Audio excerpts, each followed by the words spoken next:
Purdue wins 84-70 over Iowa. They go into Iowa City, the fighting Fran McCaffreys, and take him down.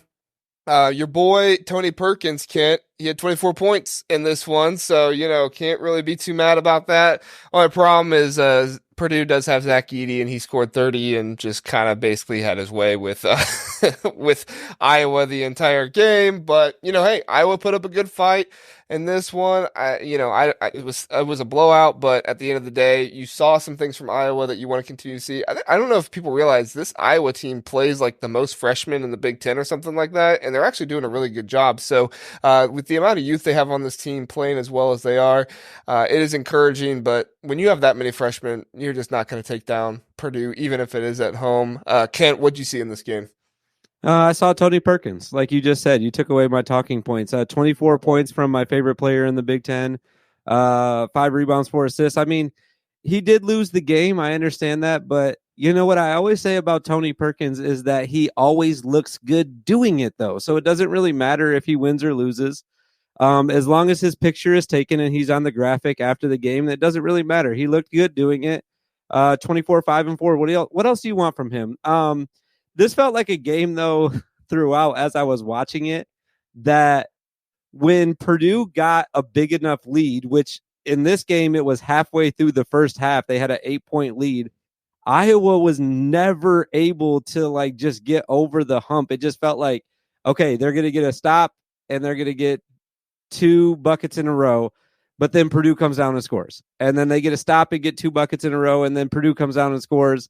And then Purdue gets to stop it. You know what I mean? It just felt like they just couldn't get any closer than 11, then 9, then 8. So I felt frustrated as a Tony Perkins fan watching this game, trying to see him, will his team back.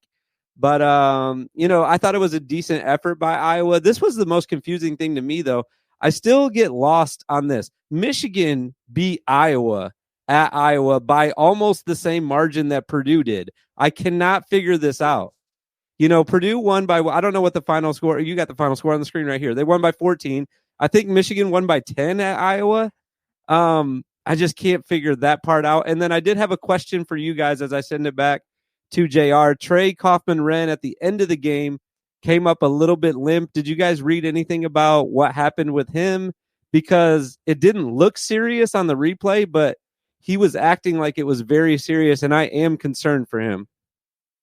No, I haven't seen anything about that.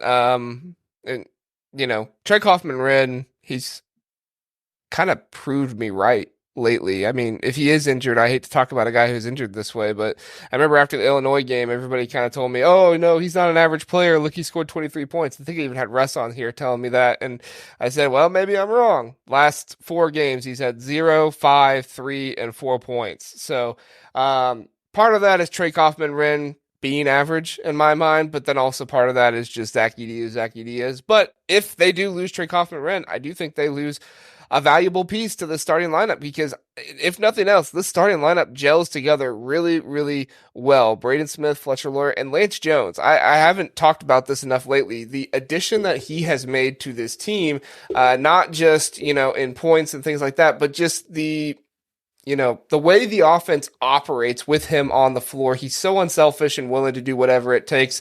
He's really just a great addition to this team and helping out in those ways. Anthony, have you heard anything about Trey Kaufman-Renn, or what are your thoughts?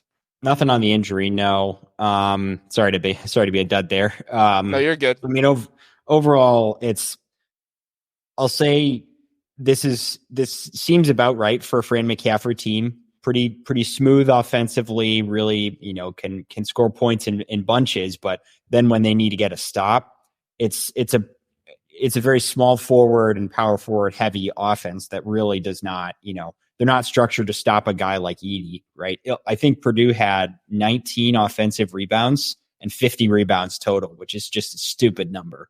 What are you going to do at that point? The other thing that Purdue does really well is they draw fouls. Edey gets fouls called on him a lot, draws fouls a lot. He attempted 15 free throws, and even if he shoots 65% on 15 free throws, it's still a ton. So, it's always going to be a tough out to try to, stop Purdue offensively. Now, where I'm impressed is that Purdue is able to hold Iowa 70 at home. Iowa's, it's a team that can shoot really well and can kind of space you out a little bit. And Purdue, I think that's where Lance Jones really can make his mark, not just offensively, but defensively. He brings an intensity. Braden Smith, he's tenacious as a defender, but undersized, right? If he has a bigger guy playing, that he's playing against, they can shoot over him. I think Lawyer can get a little bit lost defensively sometimes.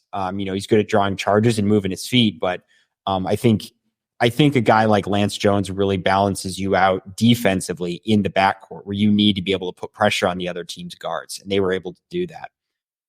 So I think this is Purdue's. This is one of the best teams I've ever seen Matt Painter field, and I'm fine. I'm running out of excuses for why this team can't make a Final Four, other than it being Matt Painter.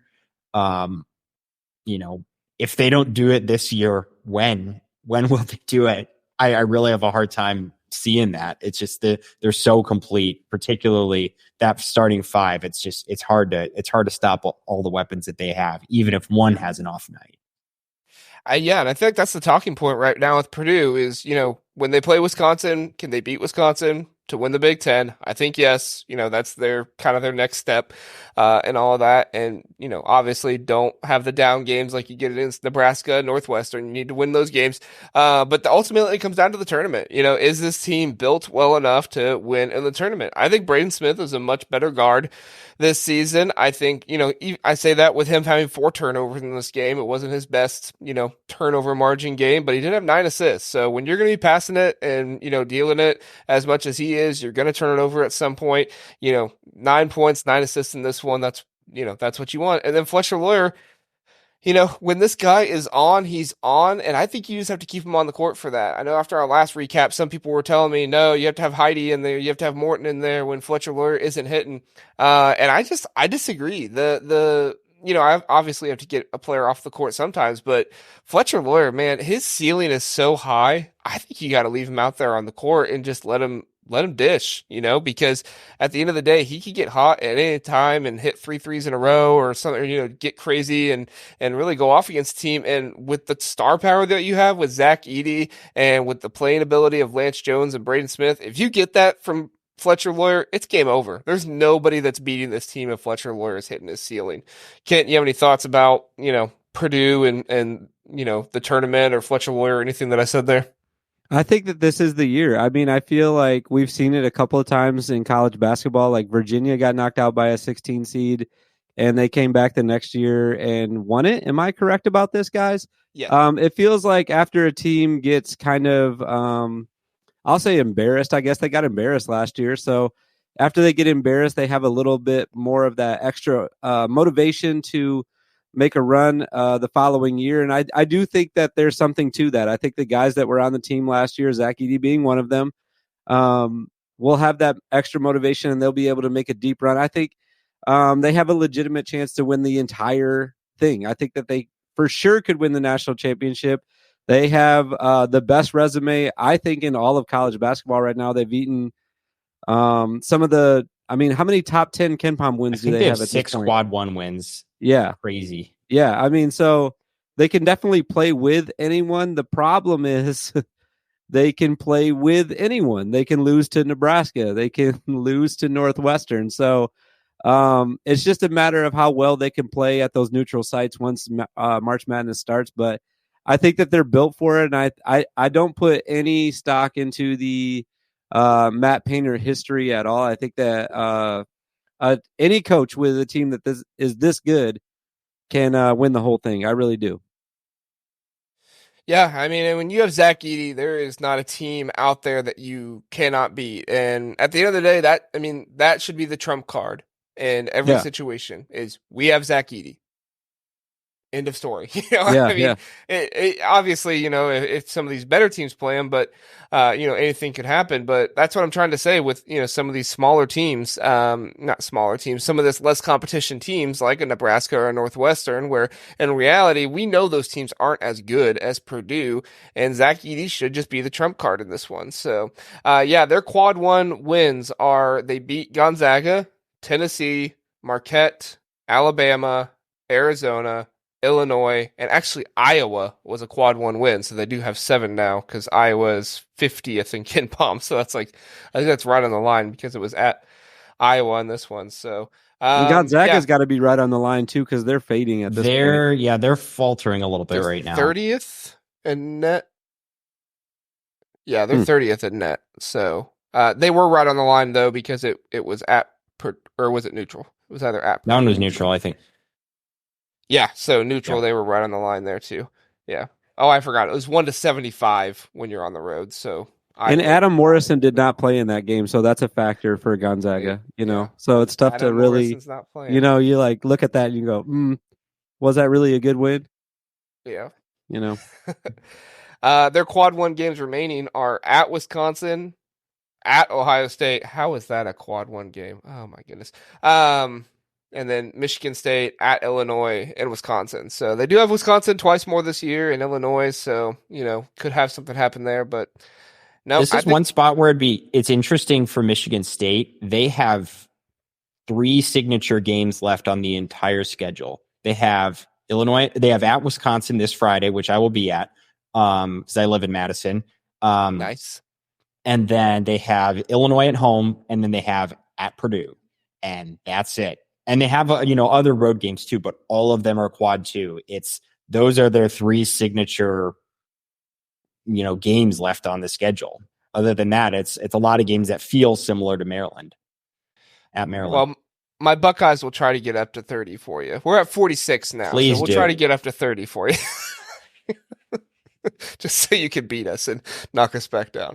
I think biggest thing with Purdue is we can just keep talking about how they're just going to keep winning, but at the end of the day, those fans aren't going to be satisfied unless they make it deep into the tournament. I think Final Four is what they're looking for at the very least. So thanks for listening to the Big Ten Huddle. Please do like and subscribe. We appreciate that. If this was your first time listening, we are the Big Ten Huddle. We cover all things Big Ten football and basketball. We have a long episode every Sunday, Tuesday, and Wednesday night, all at 9 o'clock. So come in, check us out, get in the chat, let us know what you're thinking. We would love to have you join us and learn more about the Big Ten.